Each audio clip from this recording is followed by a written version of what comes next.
I know where we're going to begin today. I'm not sure where we'll end up. But I do pray that you, as Chip has already said, that you come with ears to hear and hearts to receive. Don't let the enemy steal from you. Not because it's here, but I believe that this particular camp meeting is going to be a turning point. It's a pivotal point, not only for this ministry, but for many lives. Because I believe we're stepping over into something new and different. And I want us to be ready. 3 or 4 years ago, when I was in Bulgaria, it was in the month of May, I'm not sure, it was 3 or 4 years ago. We were going to a church I'd never preached in before. And we'd preached that Sunday morning and traveled to another town and checked in the hotel. And I just began to pray, God, what do you want me to preach tonight? What does this church need? And I began to hear this over and over about 4 times. Tell them I'm coming soon. Get ready. Tell them I'm coming soon. Get ready. And so that's what I preached that night. Now you have to understand something. I've never been one of these rapture-minded people. I don't believe that Jesus can actually come back tonight. I don't believe that the rapture can actually take place tonight. But I believe it's very, very soon. And there's a lot that we need to get done. And there's a lot of lives that need to be changed.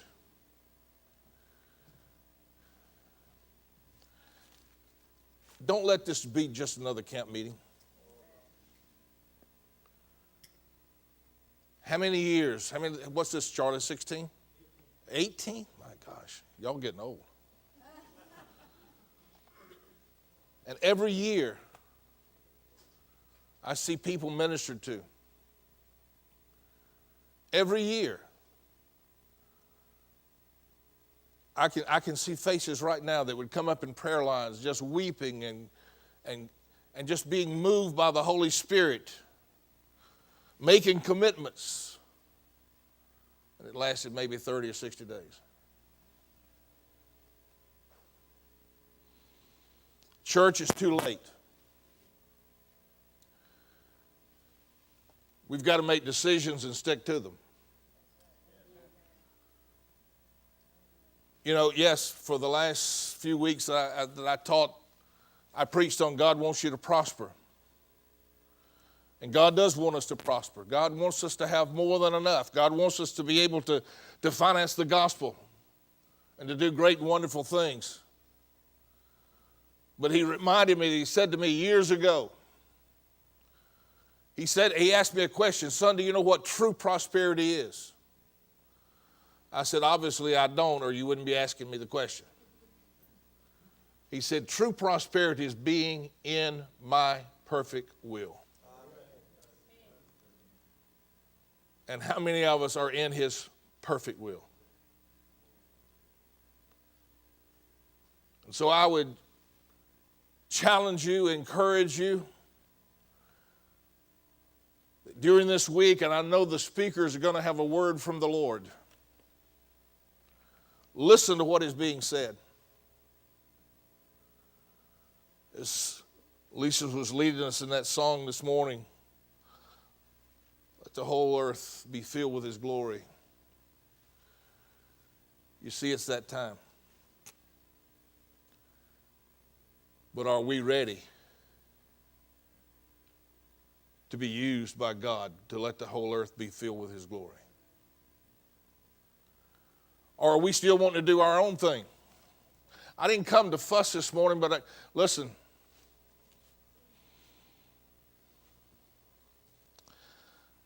I sat in my office this morning for almost 3 hours, just praying and seeking God. And I said to some of the speakers yesterday, this week, the word that I keep getting, exciting, yes, but sobering. It's time for the church to get sober, to understand what day we're living in, to know our place, our calling, and start doing it.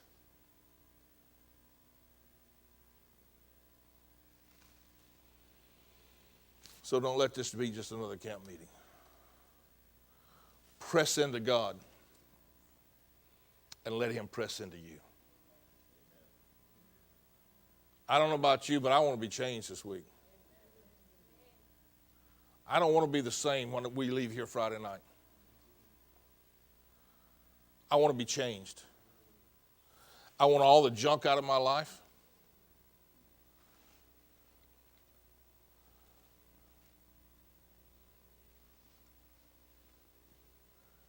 Every evil thought,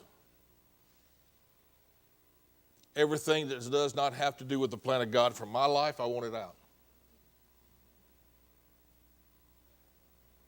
Are you ready? You say, where's the excitement? When you get changed. Amen?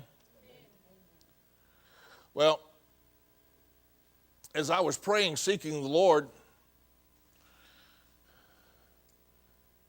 He carried me back to a scripture,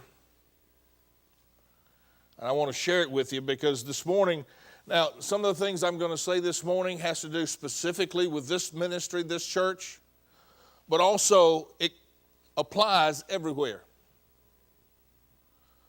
But He gave us a scripture in the beginning of spoken word, and He took me back to that scripture this week.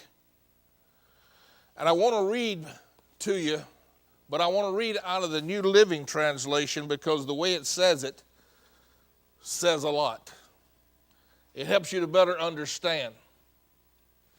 And so I want to begin to read out of Isaiah 43. When we first began the ministry, for those of you who were around at that time, you remember we even had a brochure printed up, had the picture of the place at Sheldon on the cover and this scripture. Behold, I do a new thing. But I want you to listen to the preceding verses of that. And listen, unless you got the New Living Translation, just listen. Verse 15. I am the Lord, your Holy One, Israel's Creator and King. When God's about to say something, He puts in there who He is, so that we know that the one who is speaking means what He says. Amen? Now, before we read the rest of this, I know that sometimes He is prophesying to the nation of Israel, but, you know, we have we not just have the letter of the law, but we have the spirit of the word, and God will speak to us through His word about today. I am the Lord, your Holy One, Israel's Creator and King. I am the Lord, listen, who opened a way through the waters. That's the Red Sea He's talking about. Making a dry path through the sea. I called forth the mighty army of Egypt with all of its chariots and horses. I drew them beneath the waves and they drowned. Their lives snuffed out like a smoldering candlestick. In other words, he's saying to them, what a mighty thing I have done. And only I could have done this. Now, I want you to get this because of where we're going. We sometimes look at the things God has done and we dwell on what has happened, but listen to what God says. After He talks about the armies drowning, verse 18, but forget all that. That's why I like this translation.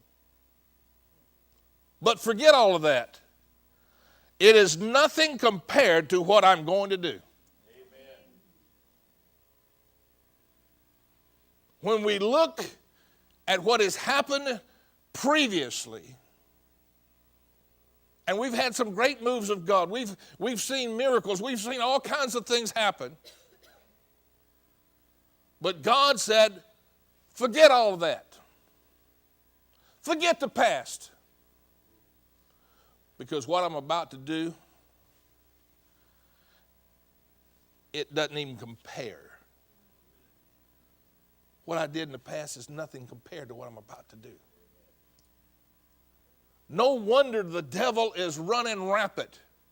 No wonder he's attacking. No wonder he's trying to stop us. Listen, if he can stop us, he can stop the move of God. Because the move of God's coming through us. Now, this is how serious all of this is. Are we going to believe his lies, or are we going to believe God's word? What we have seen in the past is, God said, you can't compare that to what I'm about to do. That's how much greater it is. Do we realize that the time that you and I are living in, yes, it is the onslaught of the enemy like never before. I mean, darkness is getting darker, but when that happens, the light gets brighter.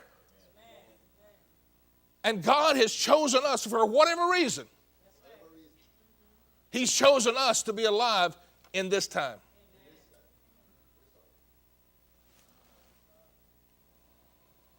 For I'm about to do a new thing. See, I've already begun. Do you not see it? We're going to come back to that, but when I was reading that, God took me to Haggai. So I want to go there real quick. I'll just read it to you. Chapter 2. Who is left among you who saw this temple in its former glory? And how do you see it now? In comparison with it, is it not in your eyes as nothing? And he began to relate this to us. But here again, this can apply to a lot of places. When we first began in 1982, we had afternoon services, and people came from all over. Because most of them had never seen a miracle. They had never experienced the presence of God. Very few knew anything about the baptism of the Holy Spirit. Bill was one of those Baptists that said, I ain't going to do that. But he did. I mean, people drove for miles. God, we had a tremendous move every Sunday. And when we had special meetings. And in those days, 3-hour church was not unusual. We started and we finished when he got through.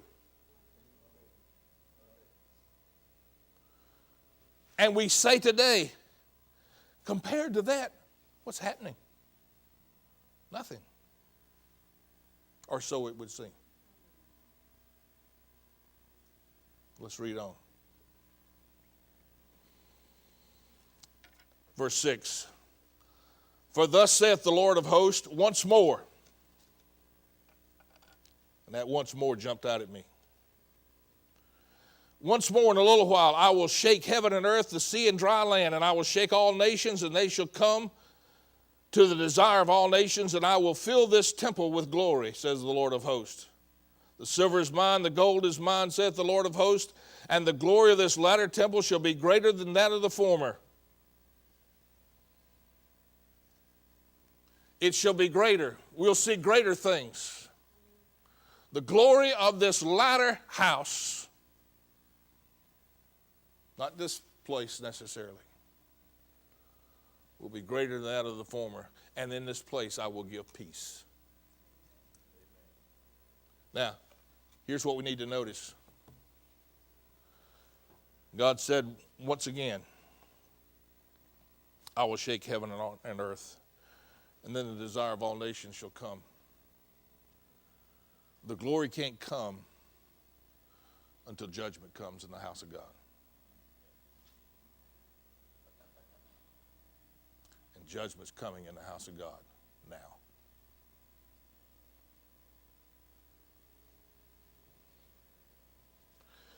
Something I prayed last night, something I prayed in the middle of the night, something I prayed this morning. God, let the fear of God come in this place.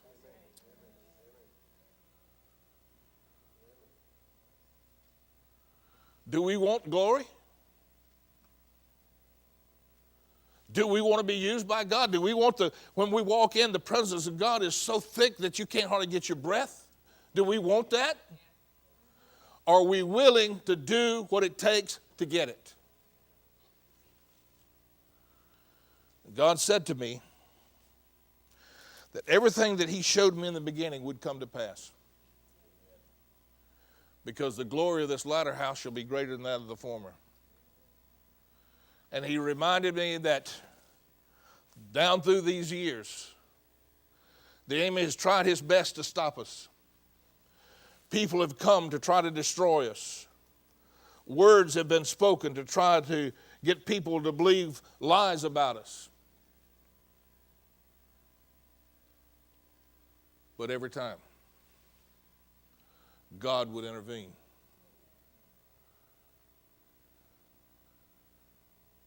And he said to me, listen to me, I come this morning with fear and trembling because I don't want to say some of these things. But it's not just about this place, but it's about other places.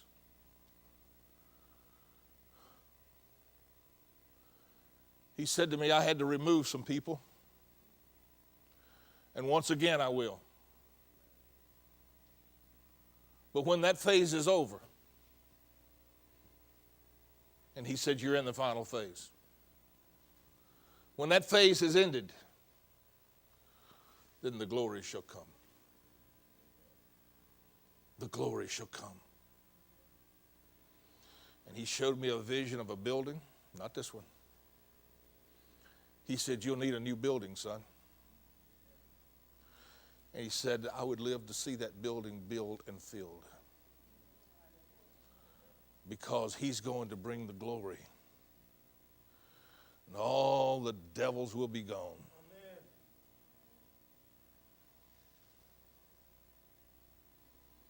And people will come from all around.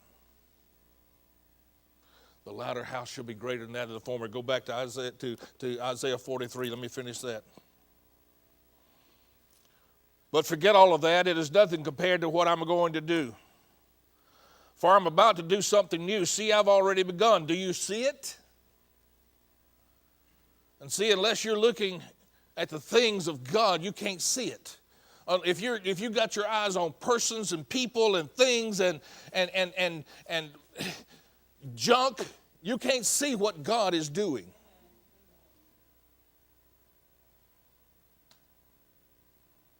He said, I've already begun. Can you not see it? I will make pathway in the wilderness. I will create rivers in a dry wasteland. Even the wild animals in the fields will thank me, the jackals and the owls, for giving them water in the desert. When I read that, I thought about the heathen. Even the drug addicts will thank him. Even the prostitutes will thank him. Even the con artists will thank him. Even the prisoners set free will thank him. I've said this before, but I prayed several times, God, why are we here in this location? Because people kept telling me, if you build a church in town somewhere, in a bigger town, you'd have a big congregation. It's not about numbers. In fact, the Lord said to me this week, he said, don't get your eyes on churches who are growing but have compromised the word to do so. He said they look prosperous, but they're not. He said, so don't get your eyes on that. Because I'm about to do a new thing. He's going to send a thirst throughout the land. And you see, what we have to understand is God has chosen some really foolish places to do some great things. Where was Jesus born? In a stable. One of the greatest things, the greatest thing that ever happened began in a stable. Look at Azusa Street. All that's left is a sign. It was never a big building. It was just people who were hungry for God. And it caused a revival around the world.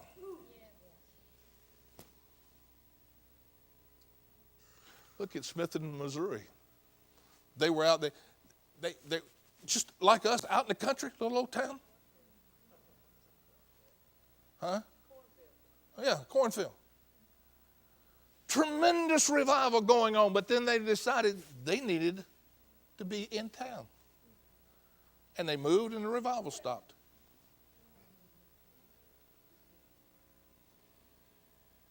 Glenn and we in the perfect will of God out here in the middle of the country. And we ain't moving to town.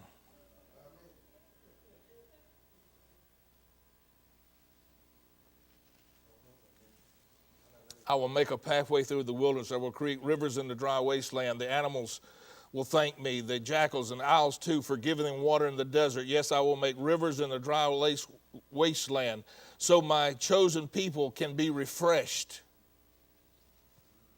It's going to be a place where people can come and just get refreshed. You see, that's what camp meeting is supposed to be all about. That's the reason why 18 years ago when we had the first one, we didn't even, I don't know whether they even called, did we call it camp meeting, the first one we ever had? We just had a meeting, a week meeting. And when we finished, God said, make this an annual event. And every year, God has given us instructions. God has brought things into our lives that were supposed to change us and show us what's going to happen down the road. And people have come and been refreshed, been healed and set free. That's what it's all about, ladies and gentlemen. It's not about building a huge monstrosity of a building.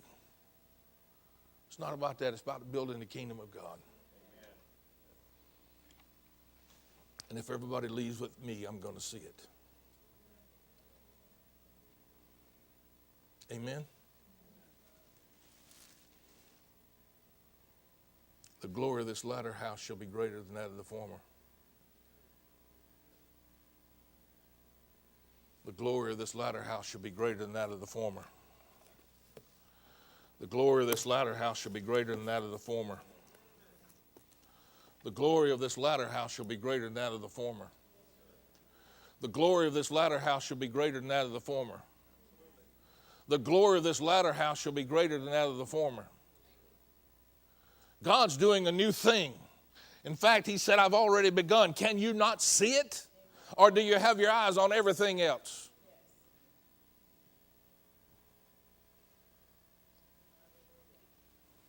You can't look at the mess going on around the world. All of that's subject to change.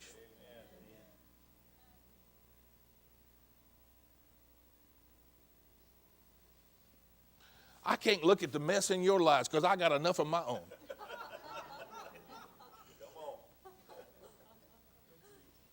Amen?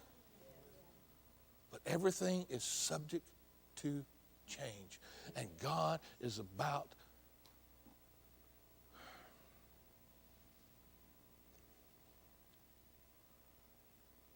what's going to happen. It's going to be like in Ezra chapter 3 when they were laying the foundation to the temple. And it said some who had seen the former temple were weeping and some others were rejoicing and laughing. And you couldn't discern the difference between the two. And God's about to do some things. Some will be crying, some will be laughing. And you won't be able to discern the difference between the two. We're living in a serious time, church. But a glorious time. A glorious time. And God is calling us to get up and move forward. Unpack your bags of garbage.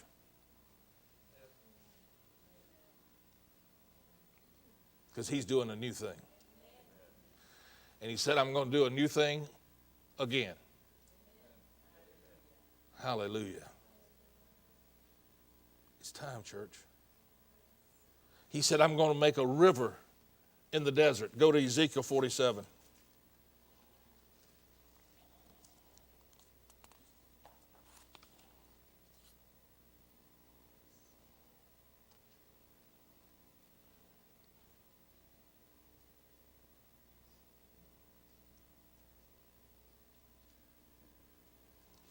See, just a few weeks ago,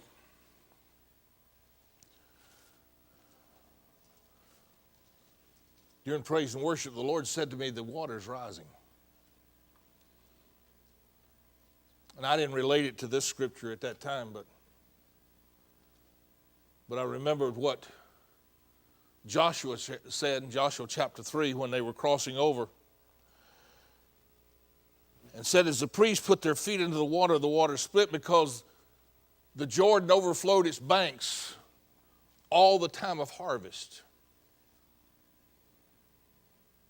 You know, in the natural you think, well, we've had some pretty good harvest, but it's nothing to be compared to what's about to happen. The water is rising, and it's going to overflow the banks for harvest.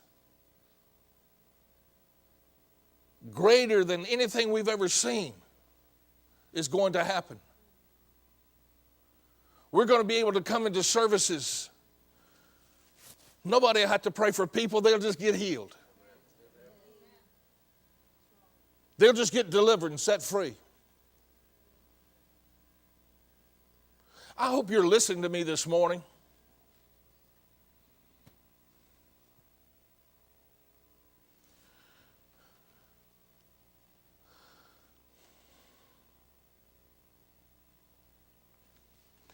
Chip said a while ago, the earth can't be filled with His glory until this temple is filled with His glory.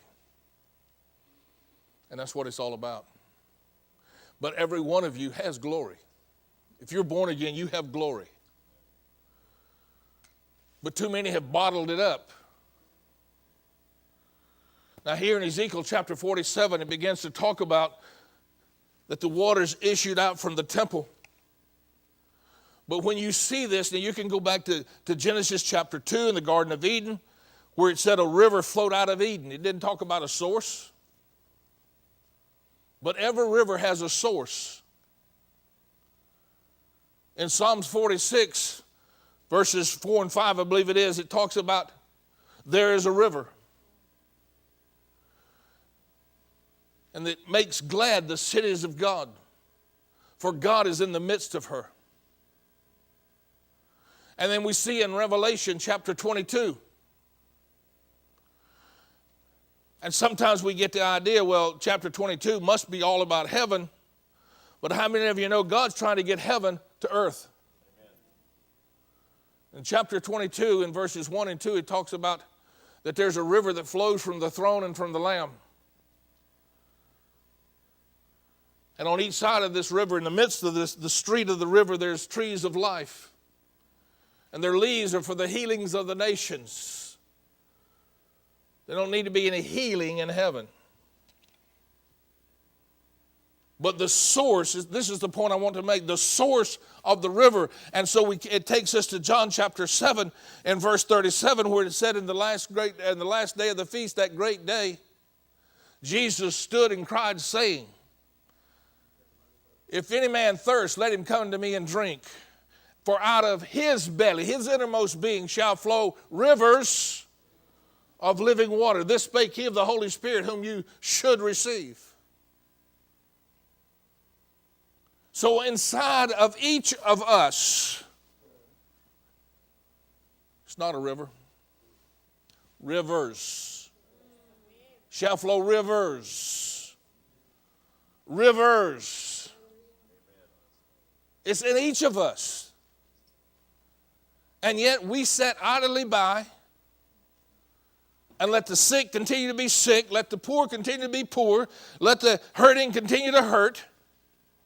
When there's a river or rivers inside of us, if we just let it out. Listen, you're called to be a channel, not a reservoir.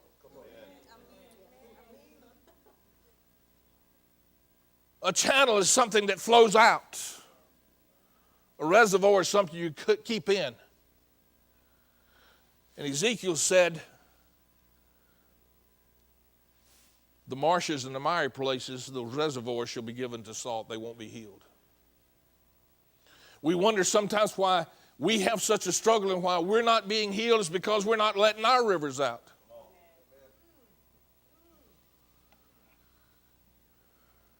There's a river on the side of us. Out of our belly shall flow rivers of living water. But it's spirit controlled. See, this is where we miss it. We try to let our rivers out and we do it in the flesh. And it's not so effective, and we wonder why, because this river is spirit controlled. Go back to Ezekiel. I guess you're still there. When he said, a man, verse 2, and he brought me out of the way of the north gate and led me around the outer gate and faces east, and there was water running out on the right side. And when the man went out to the east with a line in his hand, he measured 1,000 cubits, and he brought me to the waters, and the waters came up to my ankles. And again, he measured 1,000, he brought me through the waters, and the waters came up to my knees, and he measured it to 1,000, and it came up, waters brought me through. The waters could come up to my waist, and again he measured 1,000, and a river I could not cross over, for the water was too deep, water in which one must swim. Let me just change that word. Waters in which one must float. Because too many people are swimming, but they're trying to swim upstream. But the water's rising. That's what God said to me. The water's rising. We're getting out of ankle deep, knee deep, waist deep. We're getting into waters. We've got to learn to flow with the Holy Spirit. Totally and completely. We can't be controlled by our emotions or by our thoughts or by what people think about us, what people say about us. Who cares? As long as I know what God thinks about me, I'm all right. Church, there's too many. Some of you in here today, you're bound up because you're so concerned about what somebody thinks about you. Do I wear the right thing? Do I look just right? Do I act just right? Is that person not speaking to me? Is that person speaking to me? Who cares? Is God talking to you? That's all that matters. I know this may sound hard and harsh, but church, I don't want any of you left behind. I don't want any of you to miss what God is doing, because it's already begun.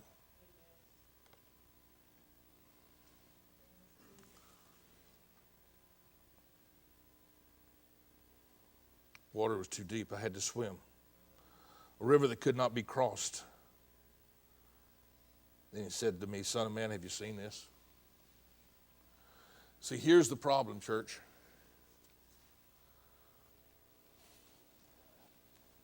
That's what Isaiah said. Behold, I do a new thing. Have you not seen it? He asked Ezekiel, have you seen this? See, the reason why a lot of churches can't move forward in the things of God is because they can't see. They have no perception. They have no insight into what God is doing, where he's going, where he's flowing. The key is just know it's flowing, get in. And flow with the current. Will everybody love you? No.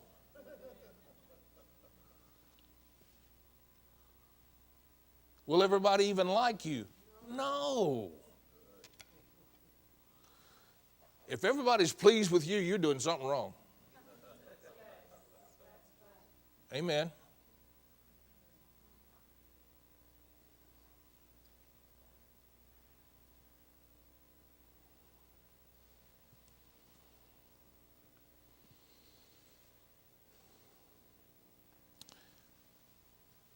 See, for that river to flow out of you. And this was a phrase that I don't think I'd ever heard. The Lord said to me one morning this week, this river flows out of the seat of his presence.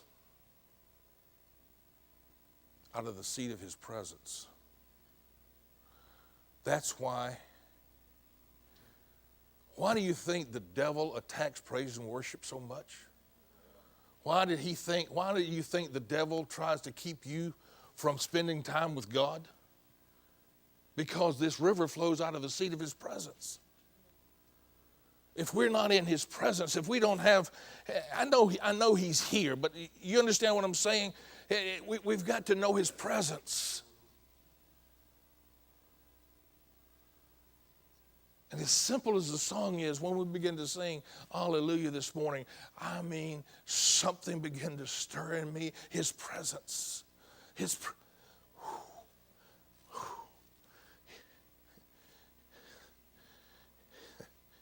presence. Because that's where his power comes from. That's where his love comes from. That's where his peace comes from. That's where miracles come from.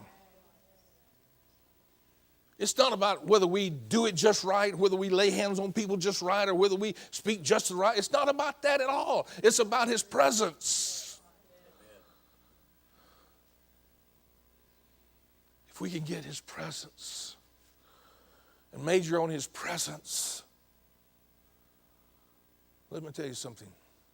If I majored on his presence, you can curse me, you can spit in my face, you can say all manner of things. It won't harm me whatsoever. If I can just stay in his presence. If I can stay in his presence. Do I always do that? No. But I'm going to. Because there's somebody's life that you are ordained to touch. Every one of you. There's somebody's life you have an appointment with, and it has to come out of his presence. Or you won't recognize it when it happens, and you won't be able to minister when it happens.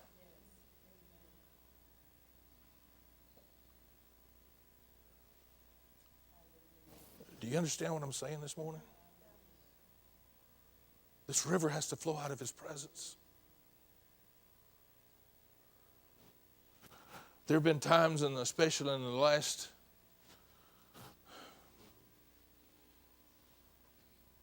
few months, I just want to get angry. You say, what? I don't know. I just want to get angry.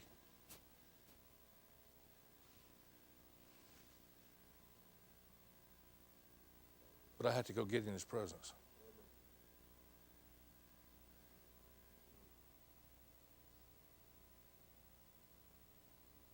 I'm taking my time because I want this to sink in.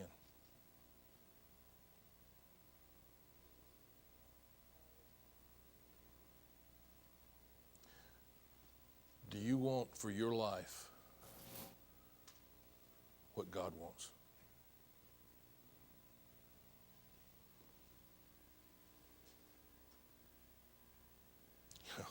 The Lord said something very interesting to me.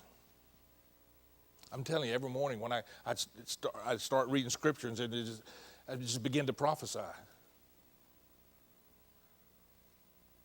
And he said, the problem with a lot of people in my body is they want to be with the in crowd. And he paused. He said, I mean, in the world crowd.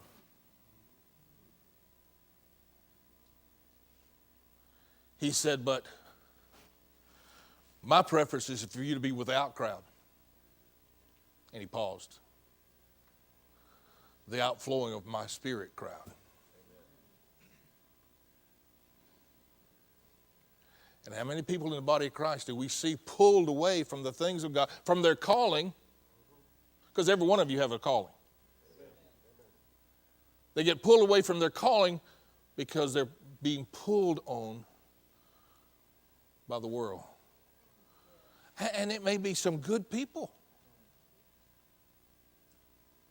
You've heard my testimony that when God called me into the ministry, I was in business, and I didn't tell anybody for a while because it was going to be 4 years later. I didn't know that at the time, but I didn't tell anybody to start with that God had called me to preach until I got an offer for a promotion.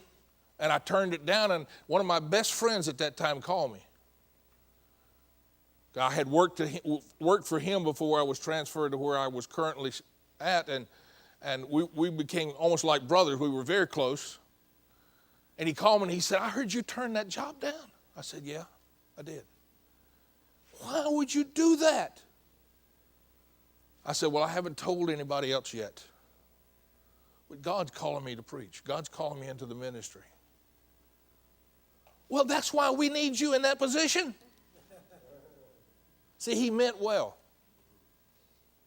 He loved me. He meant well. But if I'd have listened to his well-meaning, I'd have got out of the will of God. So sometimes people are well-meaning, but they pull us right out of God's will and purpose for life. Are we going to stand firm? And every one of us has to make this decision. And I'm telling you, you may have thought you have made it, but this is a new day. I don't know. It's not about July the 26th, 2015. It's about now. All of us, including me, have to make some decisions. Are we going to stand firm? Are we going to do what God's called us to do? I don't know about you, but I don't want my rivers dammed up. I don't want them stopped because I want to be able, when I go into that church I've never been before, or I go to see this person on the street, or whatever the situation is, I don't want my rivers to be so dammed up that I don't even see it, much less be able to minister. And I went through a period of time.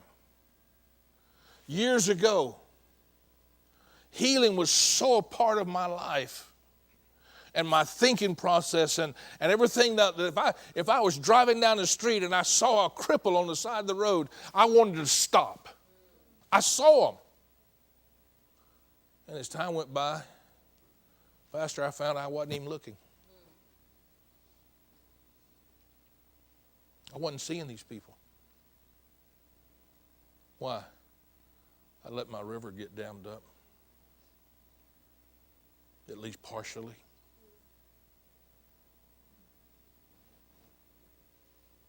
This week my prayer is that you let go and let your river flow.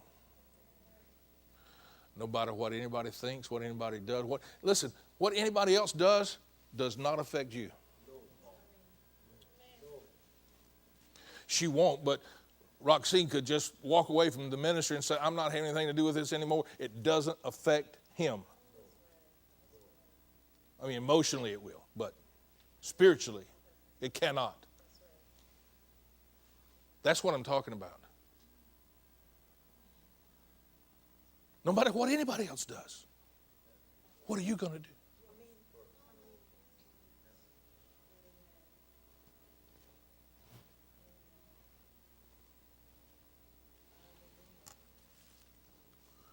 In just a minute, I'm going to minister to 2 or 3 people I saw me doing this week. Sometimes God will show me a service, and I see myself doing certain things, and when I get in that service, I just do what I saw myself doing.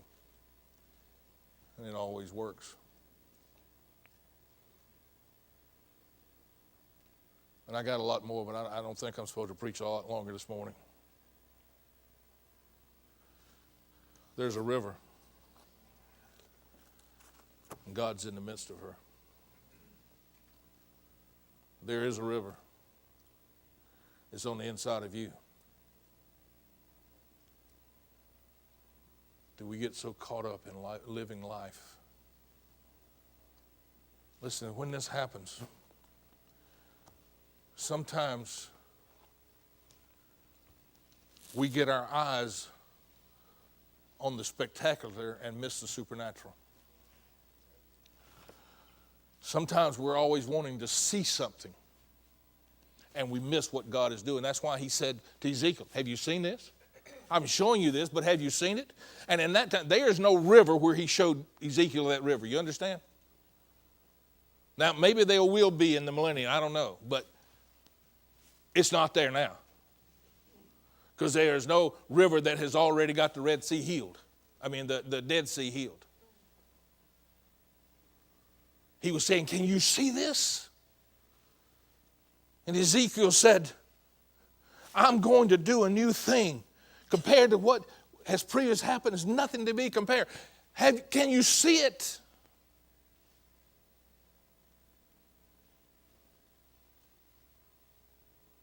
Do we get our eyes on other ministries? And, I have to admit, I have at times. I thought, God, they're preaching the same word I'm preaching, and they're blossoming, and it just looks like nothing's happening.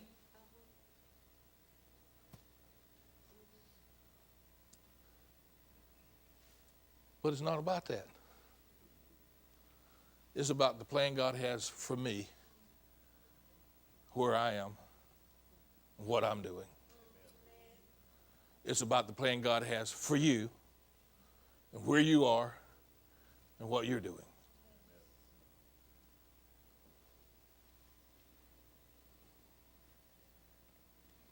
Thank you, Lord Jesus.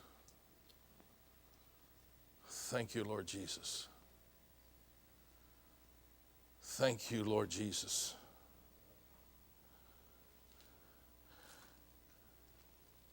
See, sometimes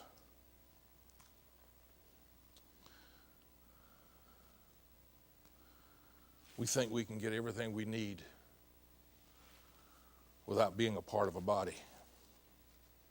That's not Bible. I don't know why I'm saying this. This wasn't what I saw.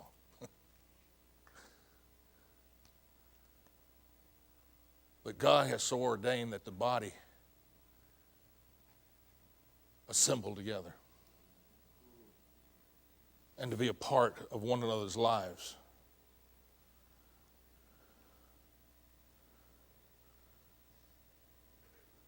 No man is an island. We can't do, I can't do everything I'm called to do without you. I can't. And you can't do everything you're called to do without us. Why do you think the devil spends so much time attacking, first of all, praise and worship, and secondly, unity? Because one can put 1,000, but two can put 10,000.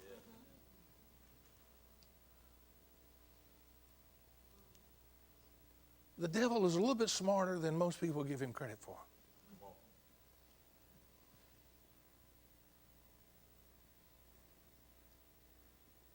Thank you, Lord Jesus. The other thing the Lord said to me about this ministry, that he was going to restore the years that the locusts have eaten.